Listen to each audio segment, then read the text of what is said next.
Terima kasih Mas Jackie. Untuk challenge Anda, saya tidak akan buka untuk pertanyaan dulu. Saya akan challenge Anda 2 orang yang akan berikan opini. Opini ya, bukan pertanyaan.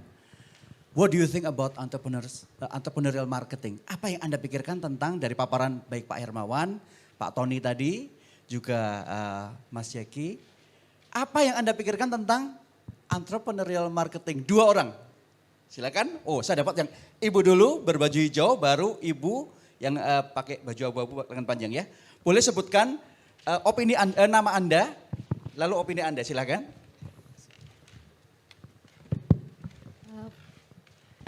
Perkenalkan, nama saya Endah Widati. Menurut saya entrepreneurial marketing itu seperti hidup.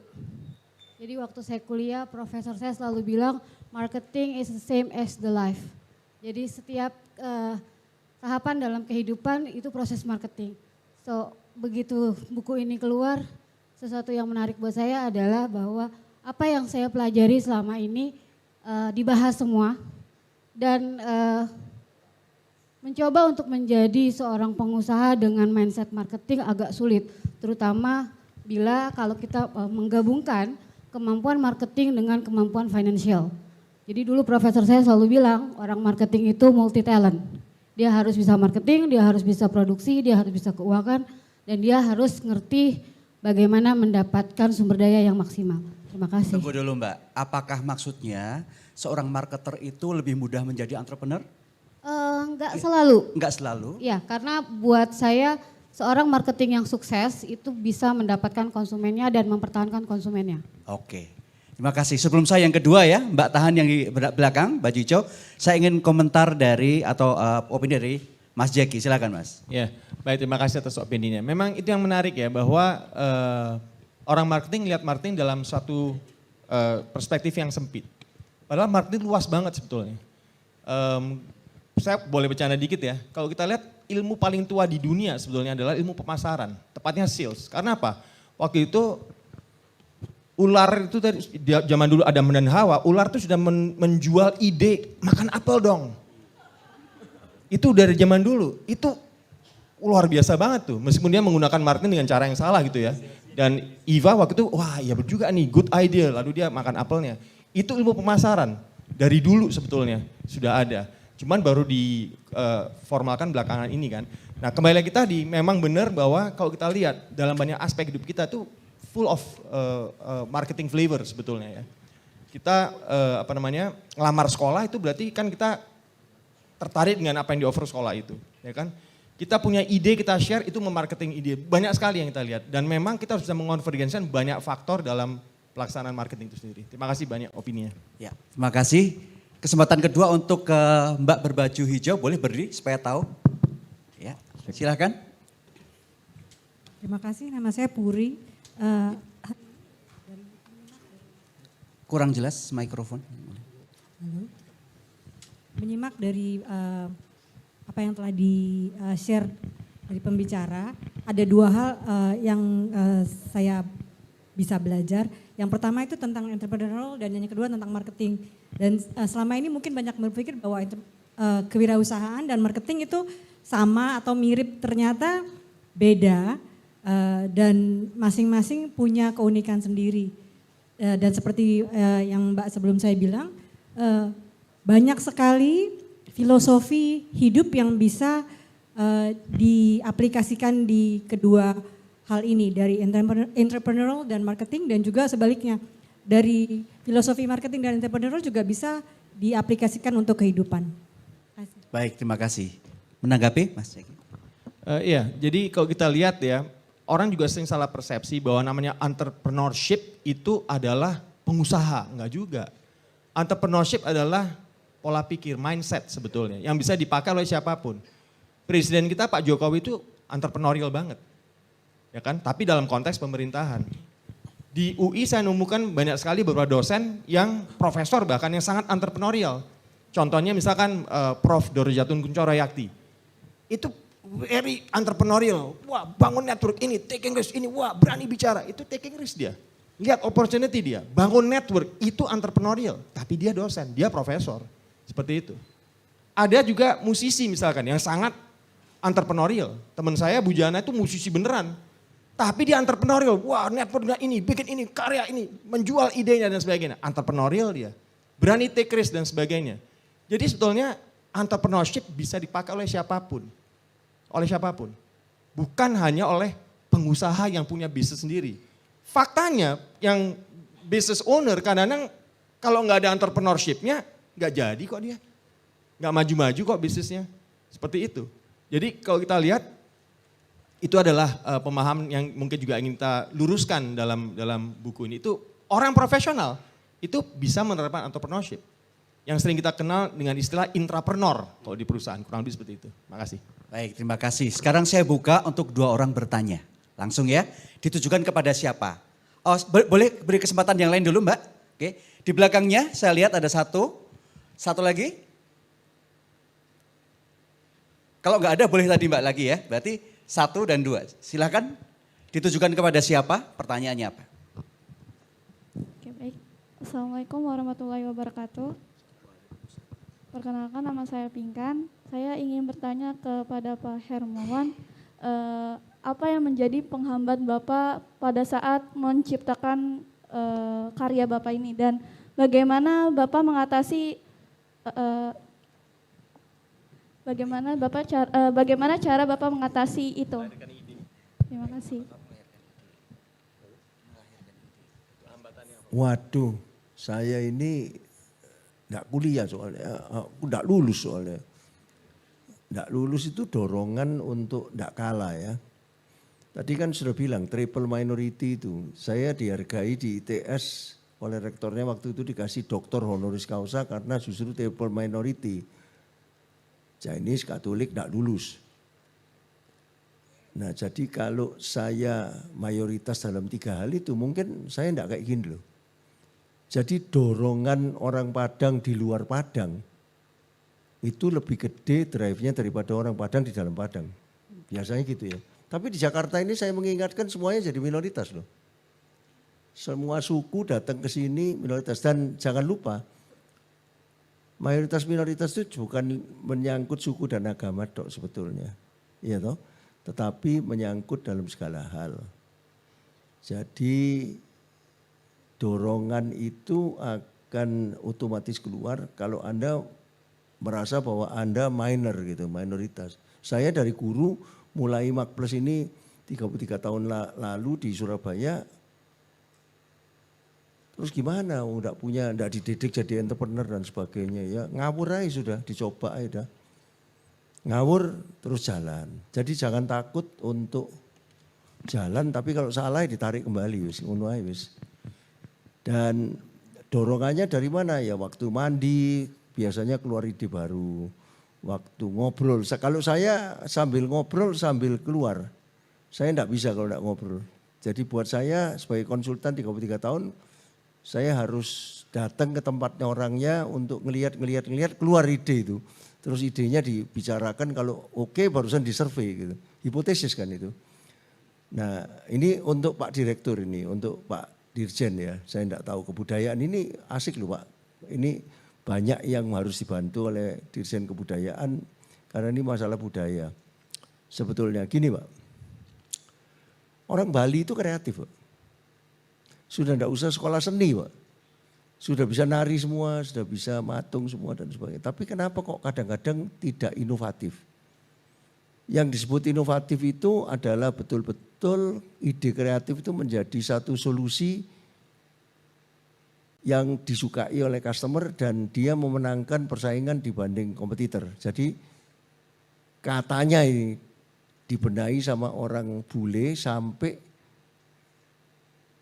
tarik kecak yang usianya 2 jam itu 15 menit toh baru bisa dijual. Nah tapi kalau tidak ada produsernya, tidak ada entrepreneurnya percuma lagi gitu. Jadi makanya kita membagi sama Jackie ini CL itu menjadi 2, CI sama IL. Creative Innovation artinya inovasi itu memang harus berdasarkan creativity. Creative idea ya mau dinamai out of the box, no box dan sebagainya enggak apa-apa lah terserah lah. Tapi kalau nobok itu kemudian tidak terjamin bahwa itu menjadi satu solusi untuk customer yang ingin dicapai dan solusi itu lebih bagus dari kompetitor dan harganya masuk, percuma. Iya banyak, makanya banyak seniman yang tidak menghasilkan innovation kan, sebetulnya itu cuma kreatif aja. Tetapi kalau CI itu sudah ada, kalau tidak ada entrepreneur repot juga loh. Entrepreneur yang berani, sudah pentaskan aja, kecak itu 15 menit, nanti kan laku gitu. Tidak laku ya nanti diganti lagi, kurang panjang atau kurang pendek gitu. Ya, toh. Nah tapi mesti ada leadernya yang menjamin bahwa kecak itu dijual untuk kebaikan gitu. Jadi kalau entrepreneur itu kan create value kalau buat kita. Kalau Semar itu values-nya gitu. Jadi creating value with values gitu. Jadi CI dan EL. Dan CI itu keluarnya dari mana? Dengan melihat tren. Kalau Anda baca bukunya itu ada.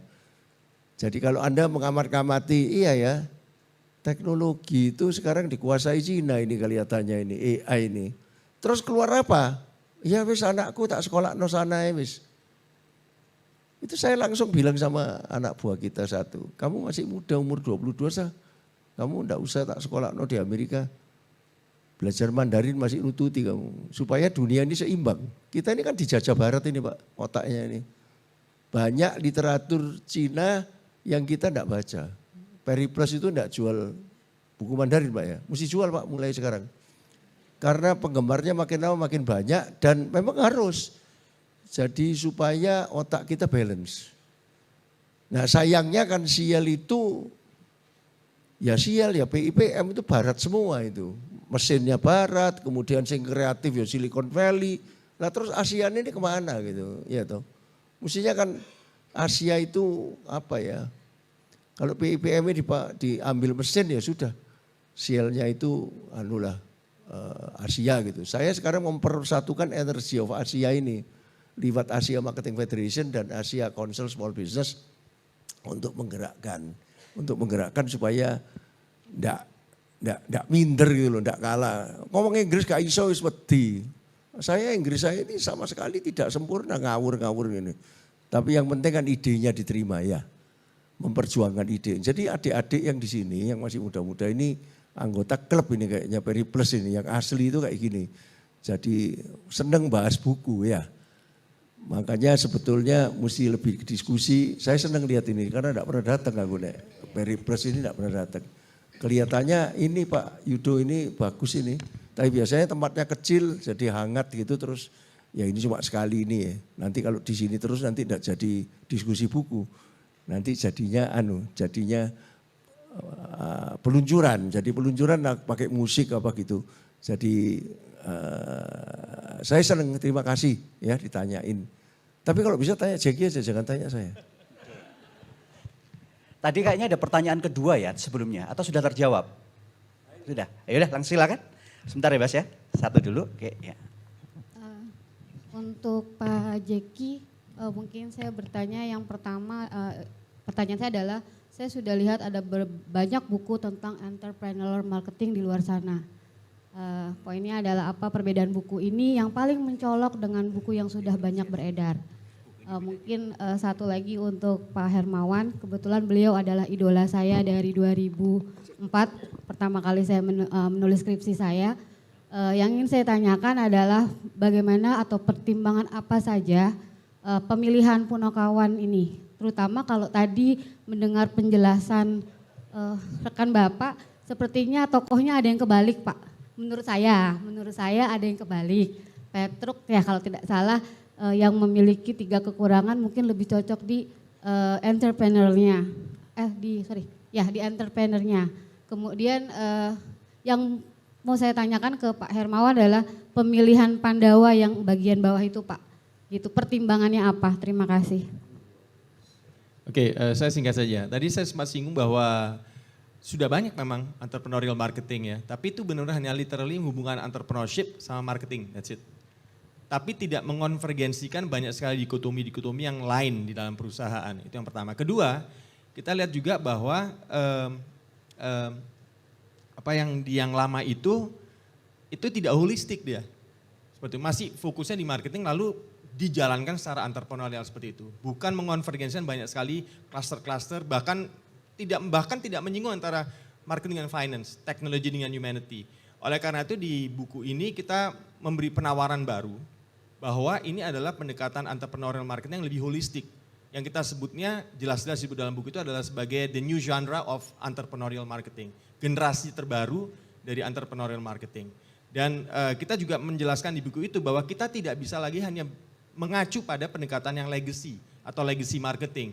Tetapi harus yang lebih new wave, lebih baru lagi, yang lebih sesuai dengan konteks kekinian dan ke masa depan. Itu yang sangat membedakan definisi entrepreneur marketing dalam buku ini dengan yang sudah mainstream dalam beberapa dekade belakangan ini. Terima kasih. Serotok ngerti aku pertanyaannya, tadi enggak dengar.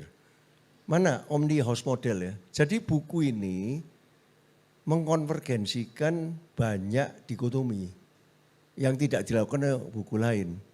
Sial sama PIPM itu kan jelas dikotomi tuh, tapi harus dipersatukan. Terus kita bilang sial itu dari itu human. Kalau PIPM itu bisa diganti teknologi, benar kan itu? Pasti tidak bisa dibantah itu. Dan teknologi dan human itu harus dipersatukan karena human itu. Terus sial ini memang kaitannya dengan marketing, Pak. Marketingnya kita tapi bukan marketingnya orang lain gitu. 5D dengan 5D dengan C, 4C dengan mana Omni House Model.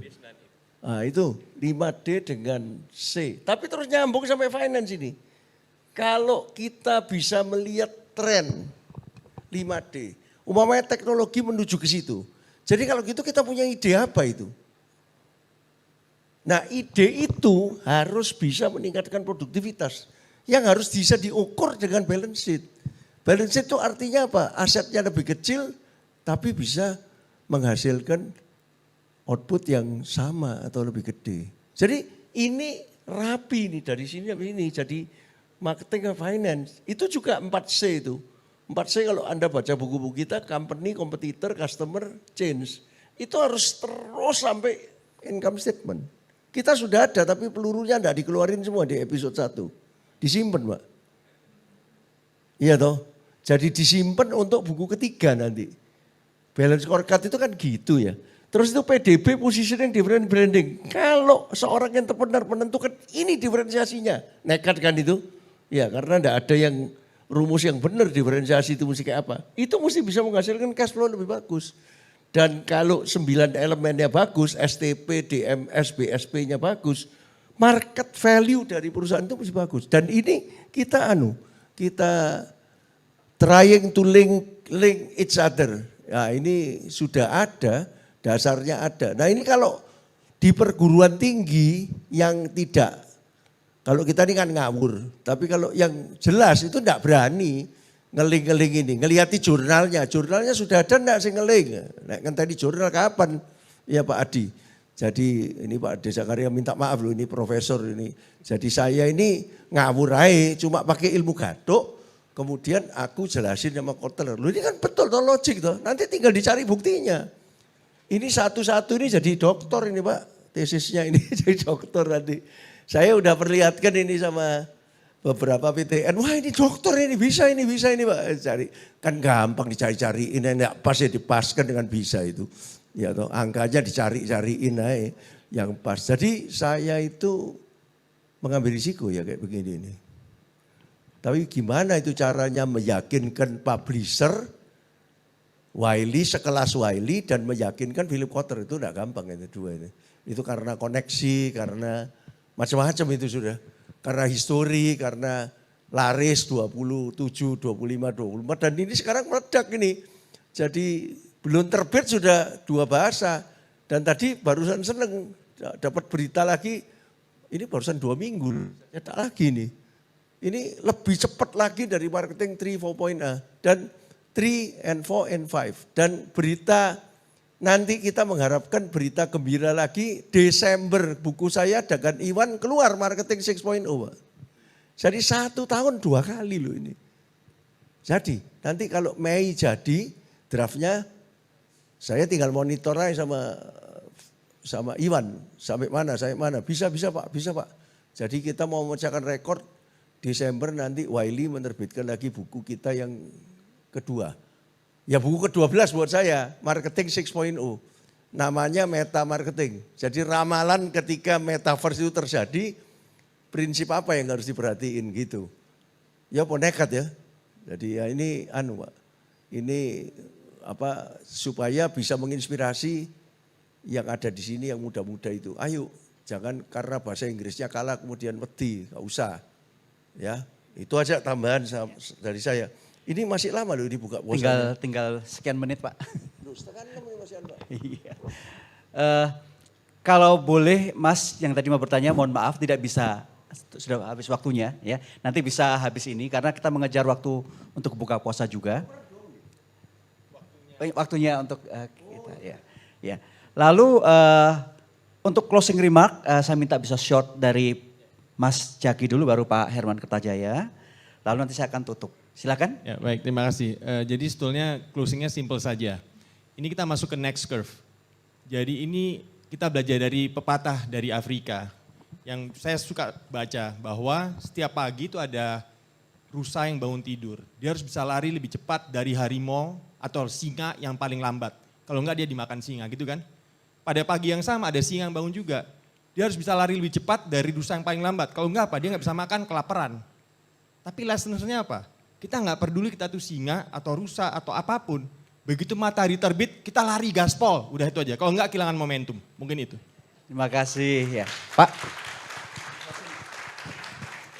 Ya sudah, kalau saya milih Perpusnas ini kan kaget juga tempatnya begini bagus. Maksudnya supaya menginspirasi ya. Menginspirasi orang itu lewat karya literasi, beranilah berpikir out of the box. Jangan cuma melahirkan karya-karya yang bagus. Dan budaya itu saya perlu. Saya selalu ngomong loh Pak, budaya itu sangat diperlukan untuk diketahui untuk marketing. Kalau enggak ngerti budaya enggak bisa. Orang Swiss masuk Indonesia, tadi kan ketemu dubes Swiss. Kamu itu bilangin orang-orang Swiss masuk sini itu mesti ngerti budaya Indonesia. Walaupun perusahaannya gede, brandnya kuat. Apalagi Indonesia mau masuk Swiss, ya kudu gak karu-karuan wis negara Indonesia masuk Swiss. Kudu ngerti betul-betul yang beda. Jadi budaya itu sangat penting Pak untuk marketing ya. Terima kasih Pak. Terima kasih Pak Hermawan dan Mas Jaki. Jadi dalam buku ini juga disebutkan satu kalimat yang kuat sekali, business will never be the same. Ya ini pesannya. Kenapa kok never be the same? Saya kira buku ini ada pandemi atau tidak tetap akan terbit. Pandemi hanya menyempurnakan percepatannya saja. Ya, mungkin akan terbit tahun depan, tapi karena ada pandemi terpaksa terbit tahun ini. Saya yakin akan ada buku-buku baru dari Pak Herman dan teman-teman di Mark Plus. Selamat Provisiat atas peluncuran buku ini di Indonesia juga untuk Periplus. Terima kasih. Saya kembalikan waktu kepada MC. Wassalamualaikum warahmatullahi wabarakatuh. Selamat sore, sehat-sehat semuanya.